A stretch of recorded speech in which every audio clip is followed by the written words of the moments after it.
Hi, it's Bruse. This is vlog 1 and the story of the samurai sword.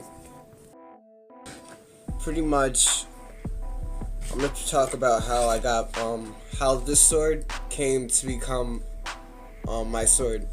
So, first I'm going to start with, my trip to Japan. When I was younger, I used to do Bushido.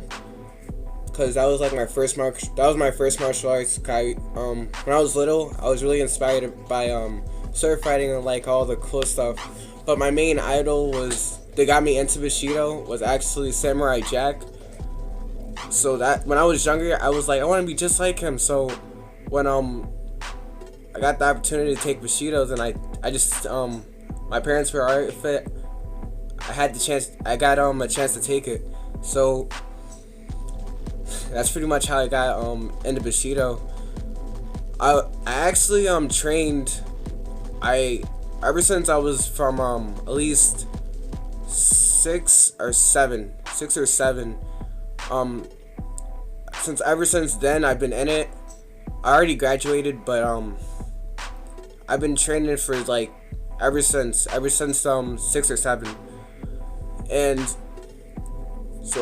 pretty much when what happened was, when I was first starting out, you would start with a bokken. And a bokken, for you people that don't know, is just a wooden, pretty much a wooden sword. And you would just practice with it, practice swinging, exercises, sparring, because you don't want to use the real thing yet, because it's pretty much dangerous, obviously. So even like the big piece of wood, like it's dangerous. It's not really that dangerous, but it's for training purposes. But I pretty much started out with that, obviously. And as I got better through the years and started doing like the trainings and like the sessions and stuff, when I got up to the highest belt, I really can't remember right now because I pretty much lost most of my stuff and like a moving thing, but I pretty much had a certificate stating that I graduated, and saying that certified I don't think it said samurai, but it might have. But pretty much I got to the rank of a samurai, and that's when I got my sword. But how I got it was different.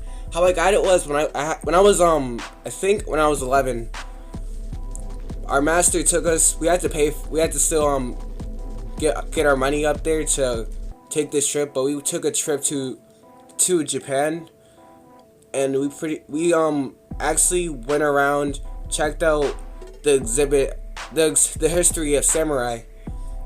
It was really cool because we got to observe like the big heavy armor they used to wear. We didn't get to wear it. We couldn't really touch it because the armor was like really expensive. Like in a museum, that armor was like crazy. It was like a lot of money, like OD money. But it was really big. The masks were pretty cool. Everything. We actually met with some of our master's friends that used to do Bushido with him when they were younger. They had some skill. Like they all sparred. It was pretty dope. But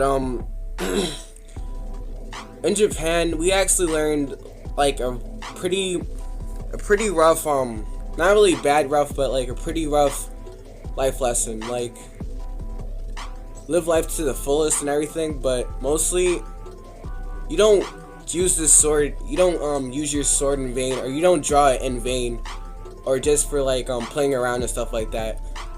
Cause a weapon is actually something you use to defend yourself when you have no other way of getting out of a situation. So that's what I took. That's what we pretty much took from it, and that's what we had to learn. And it took a lot of discipline, because that's what martial arts do. They discipline you. But this really like stuck with me, and to this day I still go the same way. But we can still like show it for display purposes and stuff like that. But we won't like mess around, threaten people like that or whatever. It's just a low profile thing. But when you like do the martial arts, you don't flash your sword out in real public and stuff like that. But it's just a martial arts thing. So you just gotta understand that. So most this was pretty much mostly how I got my sword. I pretty much stayed. Let me clarify this. I kind of lived in Japan. I kind of lived in Japan for like a whole almost the whole summer. That was pretty much my whole thing. It was kind of like a visit, but still, again, we had to stay there, so it was for our whole summer.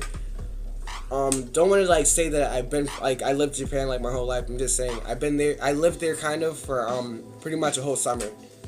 And I know most of you just really want to see this, so I'm gonna draw my sword.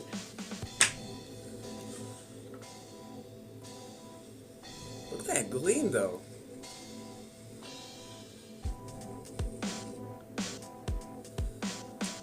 This is pretty much my sword. Strength of my soul and a reflection of myself into a sharpened blade. So you probably could find something like this online, so I'm pretty sure of it. This wasn't like a custom one, but he assured me when I'm 18 that I'm gonna actually get my own custom sword with my name on it, Bruse, because I'm gonna be 18 soon, in a couple of months, September 8th. Just remember that. So it's been a long journey, and my martial arts things, it's been a lot. So I just want to say that this whole learning how to use a sword and everything like that, it's just it's a really good thing. But what you have to what I'm trying to say is, what you really need to know is that everything you see on TV and all that, it doesn't really touch the base of what real sword art is really about, because the sword is pretty much a reflection of the user. So you want to keep that clean and everything, strong and everything. If it breaks, then I'm pretty much showing that your character broke. Stuff like that. So there's a lot more meaning to sword fighting and the martial arts, cause Bushido is not really an easy martial arts. It's pretty intense. A lot of martial arts are, but this is pretty intense, cause you get hit and everything. And when you get to your final test, you actually can use the real swords, the real metal. But you're not gonna be going it's not gonna be as intense. You're not trying to kill each other. You have control of the swinging. You're not gonna cut each other. For me, I have different techniques. I still do that, but for me, if I was gonna really sword fight, what I usually do is I use the back of my sword, because back of my sword, I'd rather not block with this part of my sword, because it can leave dents and everything. But if I block with the back of my sword is more flat, has more more thicker, so I think that's a lot more better than blocking with something just the damn it, you know what I mean, just the one part of the sword that the instructors tell you. They had no problem with it, but still, that's what I do. It's more of a safety type thing when I'm drawing, where I'm showing my sword, because my main purpose is not to kill anybody. If I do draw my sword on you, I'm not gonna flip the blade over. I'm just mostly gonna I would probably just do it backhand, back blade, because it's not gonna hurt you. It's just gonna pretty much be warnings and all that. But if it came down to a life or death situation, yeah, people have to die. Oh shit, you hear that? I love that. So pretty much this is my video on how I went to Japan and how I got my sword. I'm Bruse Asumi, and thanks for watching. Thanks for watching. Please like, subscribe, and comment. Please give me a comment about how you felt on the video, how what you want to know. Give me questions and stuff like that, and I'll answer them. Also, please follow up on. Please like my community, the Anime Up, and please check it out. We do a lot of fun stuff. So I have another channel on that called the Anime Watch, where I do anime reviews. So please check that out. And thanks for watching.